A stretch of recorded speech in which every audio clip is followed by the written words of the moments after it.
ഇതാണ് ഐഫോൺ 16. ഒരുപാട് പേർക്ക് ഇഷ്ടമുള്ള ഒരു ഫോണാണ്. ഒരു ജനപ്രിയ എന്ന് പറയാവുന്ന ഒരു ഐറ്റമാണ്. ഐഫോൺ സീരീസിൽ തന്നെ മൊത്തം ഫോൺ സീരീസുകൾ എടുത്ത് നോക്കിയാൽ ഏറ്റവും കൂടുതൽ സെയിൽ നടന്നിട്ടുള്ള, ഏറ്റവും കൂടുതൽ ആൾക്കാർ വാങ്ങിയിട്ടുള്ള ഒരു ഫോൺ എന്ന് പറയുന്നത് ഈ ബേസ് മോഡൽ ആയിരിക്കും. സോ ഇന്ന് ഈ ഫോണിന്റെ വീഡിയോ ആണ്. എന്താണ് ഇതിൽ വന്നിരിക്കുന്ന കാര്യമായ അപ്ഗ്രേഡ്, നിങ്ങൾ ഇതിലേക്ക് അപ്ഗ്രേഡ് ചെയ്താൽ എന്ത് കിട്ടും, ആ കാര്യങ്ങൾ നമുക്ക് വിശദമായിട്ട് നോക്കാം.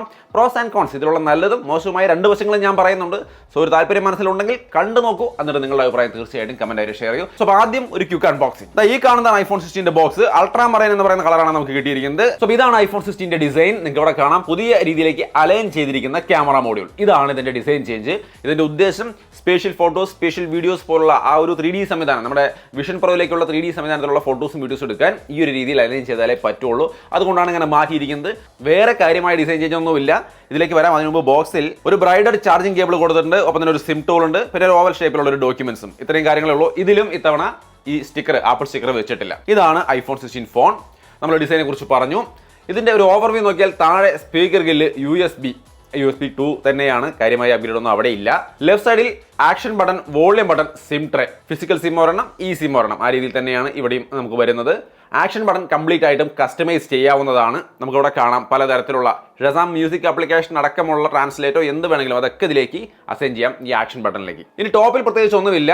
റൈറ്റ് സൈഡിൽ പവർ ബട്ടൺ, അതിൻ്റെ ഒപ്പം തന്നെ ക്യാമറ കൺട്രോൾ ബട്ടൺ വന്നിട്ടുണ്ട്. ഇതിന്റെ കാര്യം ഞാൻ ക്യാമറയുടെ ഭാഗത്ത് പറയാം, കുറച്ച് പറയാനുണ്ട്. ഫ്രണ്ട് ഡിസ്പ്ലേയിൽ ഡൈനാമിക് ആയിട്ട് അതുപോലെ തന്നെ ഉണ്ട്. ബാക്കി ഇതിന്റെ സെറാമിക് ഷീൽഡ് പ്രൊട്ടക്ഷൻ, അതേപോലെ തന്നെ അലുമിനിയം ഫ്രെയിം, അതുപോലെ IP68 റേറ്റിംഗ്, അങ്ങനെയുള്ള എല്ലാ ഘടകങ്ങളും ഇതിലുണ്ട് കേട്ടോ. അതൊന്നും ഞാൻ വെറുതെ പറയുന്നില്ല. അതെല്ലാം ഇത്തവണയും കുറച്ചും കൂടി അപ്ഗ്രേഡഡ് ആയ രീതിയിൽ ക്വാളിറ്റിയിൽ കൊടുത്തിരിക്കുന്നു. വേറെ മാറ്റങ്ങളൊന്നുമില്ല. അപ്പൊ ഇങ്ങനെയാണ് ഇതിന്റെ ഒരു ലുക്ക്. ഇനി ഇതിന്റെ ഡിസ്പ്ലേ നോക്കി കഴിഞ്ഞാൽ 60 ഹെർട്സിന്റെ ഡിസ്പ്ലേ തന്നെയാണ്.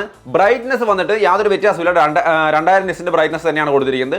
1 നിറ്റ്സിലേക്ക് താഴുന്ന തരത്തിലാണ് ഇത്തവണ ഡിസ്പ്ലേ കൊടുത്തിരിക്കുന്നത് ബ്രൈറ്റ്നസ്. സോ അത് ബാറ്ററി ലൈഫിനെ കുറച്ച് സഹായിക്കും. അതല്ലാതെ ഡിസ്പ്ലേയിൽ വേറെ യാതൊരു മാറ്റവും. ബെസ്റ്റ് ക്വാളിറ്റി ഡിസ്പ്ലേ ആണ്. 1000 നിറ്റ്സിന്റെ മാക്സിമം ബ്രൈറ്റ്നസും 1600 നിറ്റ്സിന്റെ പീക്ക് ബ്രൈറ്റ്നസും 2000 നിറ്റ്സിന്റെ പീക്ക് ഔട്ട്ഡോർ ബ്രൈറ്റ്നസും നമുക്ക് കിട്ടുന്നുണ്ട്. യാതൊരു ഇഷ്യൂസും ഇല്ല. ഡിസ്പ്ലേ ക്വാളിറ്റി ഒക്കെ സെറ്റ് ആണ്.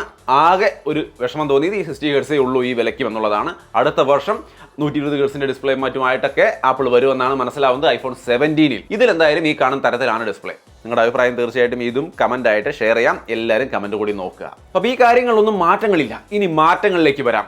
ഒന്ന്, ക്യാമറ കൺട്രോൾ ബട്ടൺ ഒരു മാറ്റമാണ്, പുതിയ ഫീച്ചറാണ്. ഞാൻ 16 Pro Maxന്റെ വീഡിയോ ചെയ്തപ്പോൾ അതിൽ പറഞ്ഞിരുന്ന അതിന്റെ ഫംഗ്ഷൻസ് ഒക്കെ കാണിച്ചു തന്നു. എങ്കിലും ചെറുതായിട്ടൊന്ന് ഇതിലും കാണിച്ചു തരാം. സെയിം ആണ് വരുന്നത്, യാതൊരു മാറ്റവും ഇല്ല. ഒറ്റ ക്ലിക്കിൽ ക്യാമറ ഓൺ ആയി വരും. ഒറ്റ ക്ലിക്കും കൂടി കൊടുത്താൽ അപ്പം തന്നെ ഫോട്ടോ ക്ലിക്ക് ആവും. ഫാസ്റ്റ് ആയിട്ട് നമുക്ക് ഫോട്ടോ എടുക്കാൻ സാധിക്കും. അതേപോലെ വീഡിയോ ആണെങ്കിലും പെട്ടെന്നൊരു വീഡിയോ, പെട്ടെന്നൊരു സീൻ, പെട്ടെന്ന് കഴിഞ്ഞു പോകുന്ന ഒരു ക്വിക്കായ ഒരു സീൻ പെട്ടെന്ന് എടുക്കണമെങ്കിൽ നമുക്ക് ജസ്റ്റ് ഇതൊന്ന് ക്ലിക്ക് ചെയ്ത് ക്യാമറ ഓൺ ആയി അപ്പം തന്നെ ടാപ്പ് ആൻഡ് ഹോൾഡ് ചെയ്താൽ ഇൻസ്റ്റാന്റ്ലി ഒരു ക്വിക്ക് വീഡിയോ റെക്കോർഡ് ആവും. അത് റിലീസ് ചെയ്ത് കഴിഞ്ഞാൽ സ്റ്റോപ്പ് ആവുകയും ചെയ്യും. സോ പെട്ടെന്ന് തന്നെ ഒരു മൊമെന്റ് ഒക്കെ എടുക്കണമെങ്കിൽ വളരെ യൂസ്ഫുൾ ആയിട്ട് ഇത് വർക്ക് ചെയ്യുന്നുണ്ട്. ഇനി ഇതിന്റെ കൺട്രോൾ വളരെ ഈസിയാണ്. ബാക്കിയുള്ള ക്യാമറ കൺട്രോൾ ഒക്കെ വളരെ ഈസിയാണ്. ഫുൾ ആയിട്ട് പ്രസ് ചെയ്യരുത്. ഒരു ഹാഫ് പ്രസ്, സോഫ്റ്റ് പ്രസ് കൊടുക്കുകയാണെങ്കിൽ ഇതിനകത്ത് മെനു ഓപ്പൺ ആയി വരും. അവിടെ എന്താണോ നമ്മൾ കഴിഞ്ഞ തവണ സെലക്ട് ചെയ്ത് വെച്ചിട്ടുണ്ടായിരുന്നത് അത് കൃത്യമായിട്ട് വർക്ക് ചെയ്യും. സോഫ്റ്റ് പ്രസ് 2 പ്രാവശ്യം, ഇങ്ങനെ പതുക്കെ 2 പ്രാവശ്യം പ്രസ് ചെയ്താൽ അവിടുത്തെ മെയിൻ മെനു, ക്യാമറയുടെ മെയിൻ മെനു വരും. നീക്കിക്കൊണ്ട് സ്വൈപ്പ് ചെയ്തുകൊണ്ട് നമുക്കിത് ഏത് മെനുവോ വേണ്ടി സെലക്ട് ചെയ്യാൻ ഒറ്റ ക്ലിക്ക്, സോഫ്റ്റ് ക്ലിക്ക് കൊടുത്താൽ അതിനകത്തേക്ക് കിടക്കും. പിന്നെ സ്വൈപ്പ് ചെയ്തുകൊണ്ട് അത് ഫുള്ളായിട്ട് കൺട്രോൾ ചെയ്യാം. ഇങ്ങനെയാണ് അതിന്റെ കൺട്രോൾ. ഈസിയാണ് കൺട്രോൾ ചെയ്യാൻ. എനിക്കിത് വരുമ്പോൾ ഒരു ആഗ്രഹമായിരുന്നു, സെൽഫി എടുക്കുമ്പോൾ എനിക്ക് സൈഡിൽ നിന്ന് ഈസി ആയിട്ട് സൈഡിൽ ക്ലിക്ക് ചെയ്യാം എന്നുള്ളത് ഞാൻ ഒരു അഡ്വാൻറ്റേജ് ആയിട്ട് കണ്ട കാര്യമായിരുന്നു. പക്ഷേ ഒരു ചെറിയ പ്രശ്നം എന്താ വെച്ച് കഴിഞ്ഞാൽ ഇത് അമർത്തി പ്രസ് ചെയ്യുമ്പോൾ ക്യാമറ ഷെയ്ക്ക് ആവുന്നുണ്ട്. സോ അങ്ങനെ എടുക്കണമെന്ന് ആഗ്രഹിച്ചുകൊണ്ട് ഈ ഒരു ബട്ടനെ നിങ്ങൾ ഡിപ്പെൻഡ് ചെയ്യാൻ പോവുകയാണെങ്കിൽ ഈ പ്രസ്സിൽ ഇത് ഷെയ്ക്ക് ആവും എന്നുള്ളത് ഓർക്കുക. അപ്പോൾ ചെറിയൊരു ക്ലാരിറ്റി ഇഷ്യൂ നമ്മുടെ ഫോട്ടോസിൽ വരും. അത് ഇതിലോട്ടാ, ഇത് ബേസിന് മാത്രമല്ല, ഇതിലും എനിക്കത് ഫേസ് ചെയ്തു. അതല്ലാത്ത ബാക്കി എല്ലാ ഓപ്ഷൻസും ആക്ഷൻസും ഭംഗിയായിട്ട് വർക്ക് ചെയ്യുന്നുണ്ട്. ഒരുപക്ഷെ കുറച്ച് യൂസ് ചെയ്ത് നമ്മളിത് കയ്യിലേക്ക് പ്രാക്ടീസ് ആയി കഴിയുമ്പോൾ ചിലപ്പോൾ ഭംഗിയാവുമായിരിക്കാം. എന്നാൽ ഇപ്പോഴേക്കും അങ്ങനെ ചെറിയ ബുദ്ധിമുട്ട് എനിക്ക് തോന്നി. തുടക്കത്തിലായതുകൊണ്ട് ഞാൻ കുറ്റമായിട്ടൊന്നും പറയുന്നില്ല.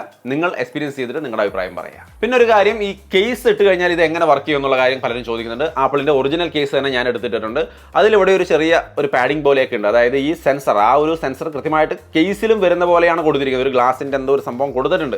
എന്തായാലും ക്യാമറ കൺട്രോൾ ബട്ടൺ ഫുള്ളായിട്ടും ഒരു ബുദ്ധിമുട്ടില്ലാതെ ഇവിടെ കൃത്യമായിട്ട് കേസിലും വർക്ക് ചെയ്യും. നമുക്ക് കാണാം, ഒറ്റ ക്ലിക്ക് ചെയ്താൽ അപ്പം തന്നെ ക്യാമറ ഓപ്പൺ ആവുന്നുണ്ട്. അതേപോലെ തന്നെ ബാക്കി എല്ലാ കൺട്രോളും ഇതിൽ നടക്കുന്നുണ്ട്. യാതൊരു ഇഷ്യൂ ഇല്ല. സ്വൈപ്പ് ചെയ്യുമ്പോഴും സോഫ്റ്റ് പ്രസ് ചെയ്യുമ്പോഴും എല്ലാം പക്കാവായിട്ട് വർക്ക് ചെയ്യുന്നുണ്ട്. ഇത് ഒറിജിനൽ കേസിന്റെ കാര്യമാണ്. നമ്മൾ സാധാരണ കടയിൽ നിന്നൊക്കെ വാങ്ങിക്കുന്ന സാധാരണ കേസ്, വില കുറവിന്റെ കേസ് വാങ്ങിക്കുകയാണെങ്കിൽ ഒരു പക്ഷേ അവിടെ ഒരു കട്ടിങ് ആയിരിക്കും ഉണ്ടാവാൻ സാധ്യത.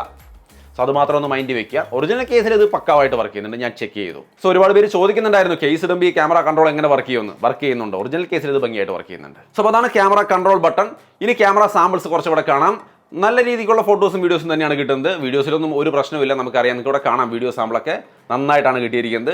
ഓൾറെഡി 15ലും നല്ല ക്വാളിറ്റി ആയിരുന്നു, ഇവിടെയും നന്നായിട്ട് തന്നെ വീഡിയോ എനിക്ക് ഫീൽ ചെയ്യുന്നു. ഇഷ്യൂസ് ഒന്നും കാണുന്നില്ല. ഫ്രണ്ടും ബാക്കും ഒക്കെ 4K. ഫോട്ടോസിലേക്ക് വരുമ്പോൾ കുറച്ചുകൂടി നന്നായിട്ടുണ്ട് ഫോട്ടോസ് എന്നുള്ളതാണ് എനിക്ക് തോന്നിയ ഒരു കാര്യം.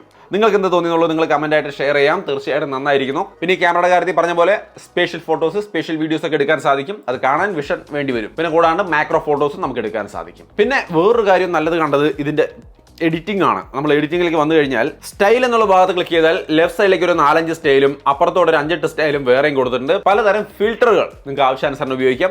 അതിൽ തന്നെ ഏത് ഫിൽറ്റർ നിങ്ങൾ സെലക്ട് ചെയ്താലും ഒരു ക്ലിക്ക് ചെയ്താൽ അതിന് ഈവൻ മോർ കൂടുതൽ കൺട്രോൾ ചെയ്യാൻ വേണ്ടി നമുക്ക് സാധിക്കും. അതിനുള്ളൊരു പാഡ് അവിടെ വരും, അത് ടച്ച് ചെയ്തുകൊണ്ട് ഫുള്ളായിട്ട് കൺട്രോൾ ചെയ്യാം. സോ കുറച്ചും കൂടി നന്നായിട്ട് നിങ്ങൾക്ക് ഒപ്റ്റിമൈസ് ചെയ്യാൻ സാധിക്കുമെന്ന് സാരം എടുക്കുന്ന ഫോട്ടോസ്. പിന്നെ വീഡിയോസിലൊരു കാര്യം, നമ്മളെ പ്രോ മാക്സിൽ പറഞ്ഞ പോലെ തന്നെ ഓഡിയോ മിക്സ് എന്ന സംവിധാനമുണ്ട്. എടുക്കുന്ന വീഡിയോയിൽ ഒരു എഡിറ്റ് കൊടുത്തു കഴിഞ്ഞാൽ ഓഡിയോ മിക്സ് വരും. അതിൽ സ്റ്റാൻഡേർഡ്, ഇൻഫ്രെയിം, സ്റ്റുഡിയോ, സിനിമാറ്റിക്, ഇങ്ങനെ 4 മോഡ് ഉണ്ട്.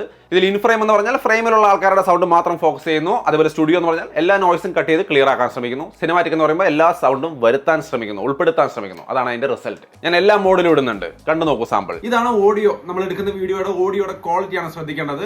ഞാൻ ഇവിടെ അവിടെ ഇവിടെയൊക്കെ ഫാനൊക്കെ ഇട്ടിട്ടുണ്ട് ഫുള്ളായിട്ട്. ഇതാണ് ഓഡിയോ. നമ്മൾ എടുക്കുന്ന വീഡിയോയുടെ ഓഡിയോയുടെ ക്വാളിറ്റിയാണ് ശ്രദ്ധിക്കേണ്ടത്. ഞാൻ ഇവിടെ അവിടെ ഇവിടെയൊക്കെ ഫാനൊക്കെ ഇട്ടിട്ടുണ്ട് ഫുള്ളായിട്ട്. ഇതാണ് ഓഡിയോ. നമ്മൾ എടുക്കുന്ന വീഡിയോയുടെ ഓഡിയോയുടെ ക്വാളിറ്റിയാണ് ശ്രദ്ധിക്കേണ്ടത്. ഞാൻ ഇവിടെ അവിടെ ഇവിടെയൊക്കെ ഫാനൊക്കെ ഇട്ടിട്ടുണ്ട് ഫുള്ളായിട്ട്. ഇതാണ് ഓഡിയോ. നമ്മൾ എടുക്കുന്ന വീഡിയോയുടെ ഓഡിയോയുടെ ക്വാളിറ്റിയാണ് ശ്രദ്ധിക്കേണ്ടത്.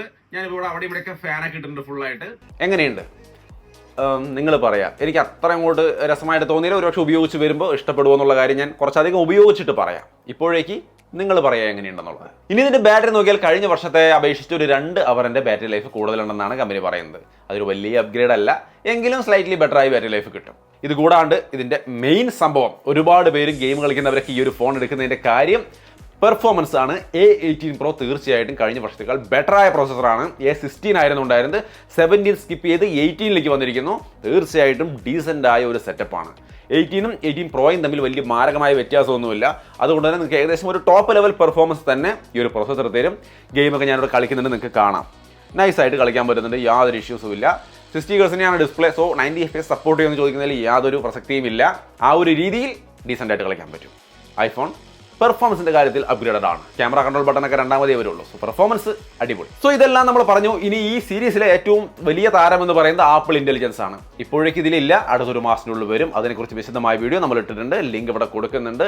എല്ലാം ഇവിടെ ഞാൻ റിപ്പീറ്റ് ചെയ്യുന്നില്ല. സോ കണ്ടു നോക്കുക. സോ ആപ്പിൾ ഇന്റലിജൻസ് എന്തായാലും ഈ ഫോണുകളെ, ഐഫോൺ 16 സീരീസിനെ ഒരു പുതിയ തലത്തിലേക്ക് ഉയർത്തും. അത് കണ്ടു നോക്കണം, മറക്കാതെ കണ്ടു നോക്കണം. അതുകൊണ്ട് കൂട്ടിക്കൊണ്ട് വേണം ഈ ഫോണിനെ നിങ്ങൾ പരിഗണിക്കാൻ. അതില്ലാതെ പരിഗണിച്ചാൽ ഒന്നുമില്ലല്ലോ എന്ന് തന്നെയാണ് തോന്നുക. ബട്ട് അതടക്കം പരിഗണിച്ചാൽ സാധാരണ യൂസർ എക്സ്പീരിയൻസിൽ തന്നെ കാര്യമായൊരു മാറ്റം നമുക്ക് അനുഭവിക്കാൻ കഴിയും. നിങ്ങൾക്ക് തോന്നിയ കാര്യങ്ങൾ തീർച്ചയായിട്ടും കമന്റായിട്ട് ഷെയർ ചെയ്യാം. ഇതിന്റെ പ്രൈസും കാരണം നിങ്ങൾക്ക് സ്ക്രീനിൽ കാണാം. കഴിഞ്ഞ വർഷത്തിൽ നിന്നും യാതൊരു മാറ്റവും ഇല്ല. തീർച്ചയായിട്ടും അതൊരു നല്ല കാര്യമായി. സോ അപ്പോൾ അതാണ് ഐഫോൺ 16 സീരീസിനെ കുറിച്ചുള്ള എൻ്റെ ഒരു ക്വിക്ക് അഭിപ്രായം, ഇംപ്രഷൻ. സോ എന്താണ് നിങ്ങൾക്ക് തോന്നുന്നത് കമന്റ് ചെയ്യുക. വീഡിയോ ഇഷ്ടപ്പെട്ടാൽ ലൈക്ക് ചെയ്യാനും ഷെയർ ചെയ്യാനും മറക്കണ്ട. വീണ്ടും ഒരു വീഡിയോയിൽ കാണാം.